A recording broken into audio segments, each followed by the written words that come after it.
안녕하십니까. 여러분은 몽골 하면 무엇이 떠오르는지요? 몽골의 차키야긴 엘백도르지 대통령이 우리나라를 공식 방문했습니다. 2박 3일 일정인데요. 박근혜 대통령과의 정상회담을 마치고 곧바로 KBS 의료진단에 나오셨습니다.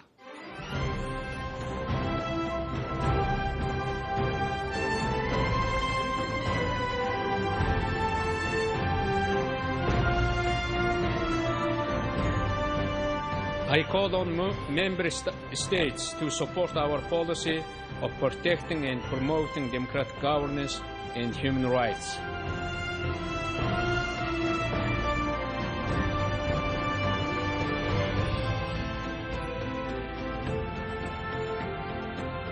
We learned a lot from our past 20 years experience. Also we learned from the world.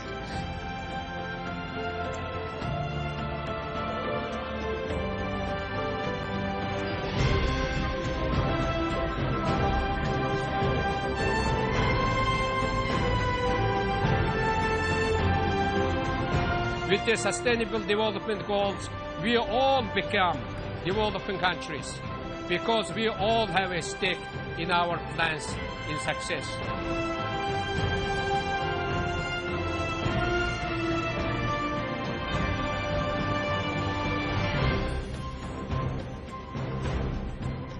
안녕하십니까, 대통령님. 자, 방한 일정이 만 이틀, 아주 빡빡한 일정인데요. 그 속에서 저희 KBS 의료진단에 시간을 내주셔서 정말 감사드립니다. 먼저 한국 국민들에게 간단한 인사 부탁드리겠습니다. 안녕하십니까. 방금 전에 박근혜 대통령과 정상회담을 마치고 왔습니다. 우리를 따뜻하게 맞이해 주신 대한민국 국민에게 진심 어린 사의를 표합니다. 몽골과 한국 양국은 서로를 위한 애정이 크고 오래전부터 이어져온 관계가 있습니다. KBS 방송을 통해서 한국 국민과 소통할 수 있는 시간을 갖게 돼서 매우 기쁩니다. 그동안의 해외 방문이라면 공식적인 일정대로만 진행해 왔는데 이렇게 한국 국민이 몽골에 대해서 조금이나마 알 수 있는 기회를 마련하는 데 도움을 주셔서 대단히 감사합니다. 네, 2009년에 대통령이 취임하셔서 2013년에 이제 재선을 하셔서 재선 임기 중이신데 한국 방문은 대통령이 뵈시고는 처음이시라면서요. 그런데 그 전에 2007년도에 한번 방문을 하셨다고 들었어요. 9년 전에 오셨을 때하고 이번하고 이렇게 뭐 인상이 좀 달라진 게 있습니까? 네, 몽골 사람들이 흔히 하는 말이 있습니다. 친구들이 멀리 떨어져 사는 것도 좋지만 땔감과 식수가 있다면 서로 돕고 가까이 지내는 것이 좋다고들 합니다. 그동안 한국에 방문하는 것을 여러 차례 생각해 왔는데 그 바람과 생각이 오늘 이루어져서 매우 기쁩니다. 이번 방안을 통해서 한국 국민의 몽골을 향한 마음과 양국의 우호 관계가 변하지 않은 모습을 확인했습니다. 더 개방된 정신을 갖고 더 많이 좋아진 것 같습니다. 물론 매번 한국을 찾을 때마다 서울의 발전과 한국의 진보적인 모습도 느낍니다. 멀리서 친구가 오면 좋고 물이나 강이 가까우면 좋다는 말씀 참 인상적이네요. 네.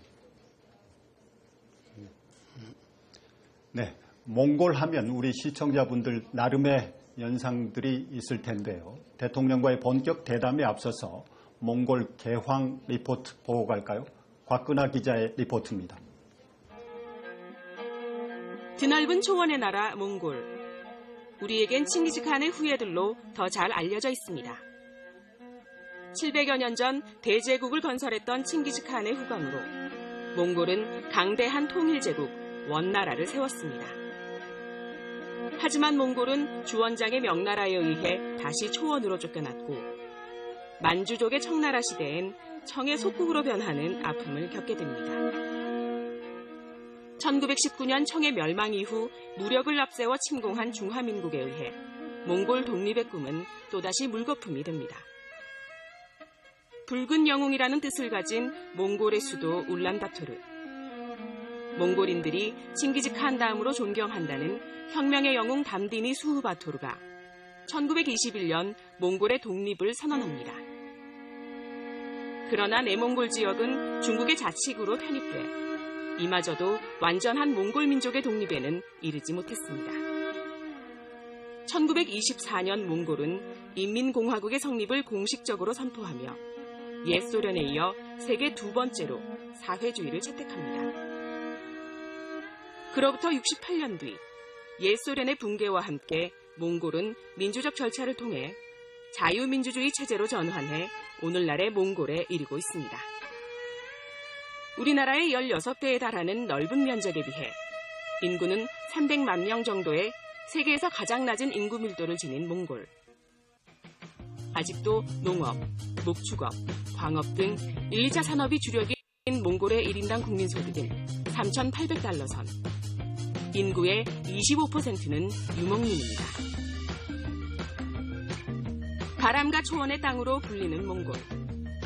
사상 두 번째로 넓은 땅을 지배했던 칭기즈칸 시대의 영광을 기억하며 몽골 사람들은 다시 올 기회의 땅, 제2의 북방 시대를 꿈꾸고 있습니다. 네, 서울하고 울란바타르의 거리가 한 2,000km, 비행기로 3시간 거리라는 거죠.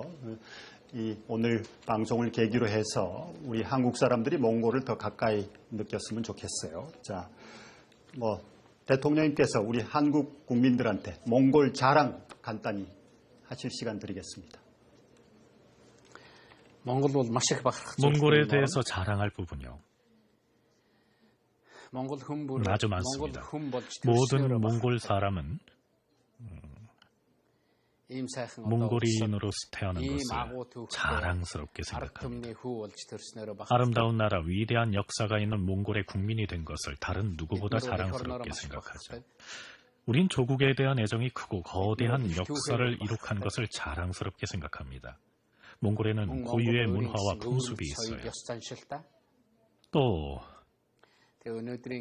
오늘날 자유를 누리고 사는 몽골 사회를 몽골 국민들 스스로 자랑스러워하고 몽골의 미래 희망이 밝다고 생각합니다.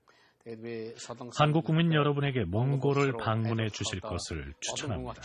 저희는 더 많은 한국 사람들이 몽골을 찾아오길 바랍니다. 몽골에 오시면 항상 새로운 것을 발견하게 될 겁니다. 한국 국민 여러분이 몽골을 방문해 주신다면 따뜻한 마음으로 맞이해 드리겠습니다. 네, 지금 방금 대통령님께서 한국 사람들이 많이 방문해 줬으면 좋겠다고 말씀을 해 주셨는데 지금 지난 우리 몽골의 한국 사람이 한 2,600명 정도 있고요. 지난해 몽골 방문한 사람이 한 5만 명 정도 된다는 통계예요. 그런가 하면은 몽골 분들이 지금 한국에 한 3만 명 정도 들어와 있는 몽골 인구가 306만 명이니까 한 1% 정도 와 계신다는 말씀입니다. 자, 몽골 국민들은 한국을 어떤 나라로 여기는지 느끼시는지. 매년 우리 양국 방문객 숫자가 증가하고 있는 것이 사실이죠. 참고로 좋은 소식을 알려드리자면 몽골 울란바토르와 부산 구간의 직항 노선이 추가 신설됐습니다.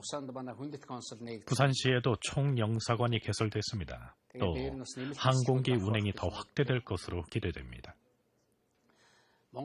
몽골 사람들은 한국에 대해서 특별한 인상을 갖고 있습니다. 왜냐하면 우리가 얼굴 생김새가 똑같기 때문이죠. 거의 구별할 수가 없죠.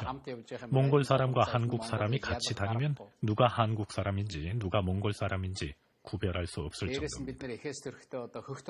몽골인들은 우리가 몽골 반점을 갖고 태어난다는 것을 자랑스럽게 생각합니다. 우리는 그 몽골 반점을 하늘의 색이라고 말하기도 하고 또 하늘로부터 내려온 하나의 도장이라고 여기기도 합니다. 우리 두 나라 국민은 하늘에서 태어나고 하늘의 운명을 가진 사람들이라고 생각합니다.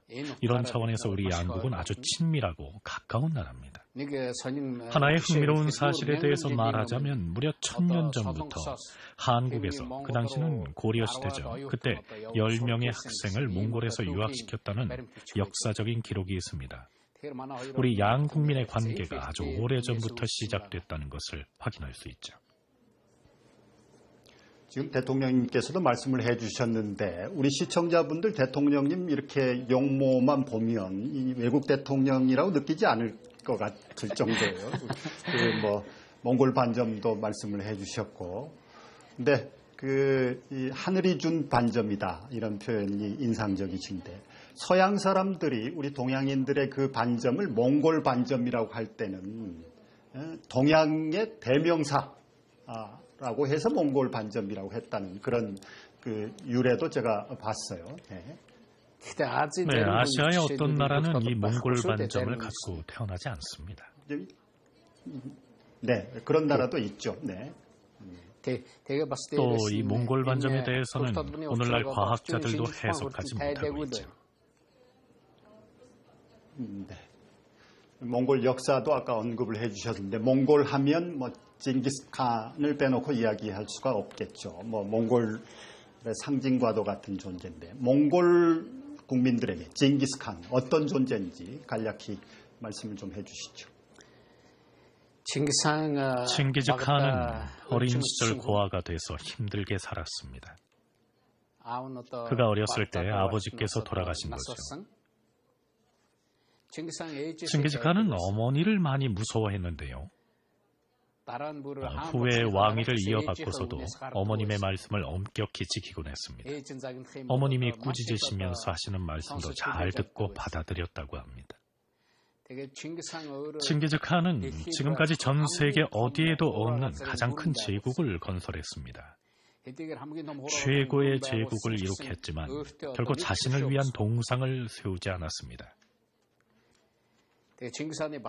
또 한 가지 놀라운 사실은 칭기즈칸은 재물을 추구하지 않았습니다. 여러 나라를 통일하는 과정에서 그 나라 국민의 마음을 사로잡는 것이 최고의 방법이라고 말했는데 마음을 사로잡으면 몸이 멀리 가지 않는다는 것을 알았던 거죠. 아주 현명한 지도자였습니다. 저는 그가 조상과 부모님으로부터 많은 지혜를 배운 사람이라고 생각합니다. 칭기즈칸은 정치에 대해서 어떻게 통치할 것인지에 관한 많은 교훈을 남겼습니다. 정치인이라면 일반 사람의 고민을 이해해야 하고 정치인의 정의를 따라야 하고 또 왕과 서민이라고 차별 대우를 하지 말아야 한다는 교훈을 후손에게 남겼죠. 오늘날에도 우리는 칭기즈칸으로부터 많은 것을 배울 수 있습니다. 그 당시에는 칭기즈칸을 보좌하는 언론 홍보 담당관이 없었던 모양입니다. 다른 말로 말하자면 PR을 해줄 수 있는 사람이 없었던 것이죠. 그래서인지 칭기즈칸에 대해서 부정적인 측면에서 바라보는 시선도 있었습니다. 하지만 지금은 전 세계적으로 이 칭기즈칸을 더 긍정적인 측면에서 바라보고 연구하는 경향이 있는 것 같습니다.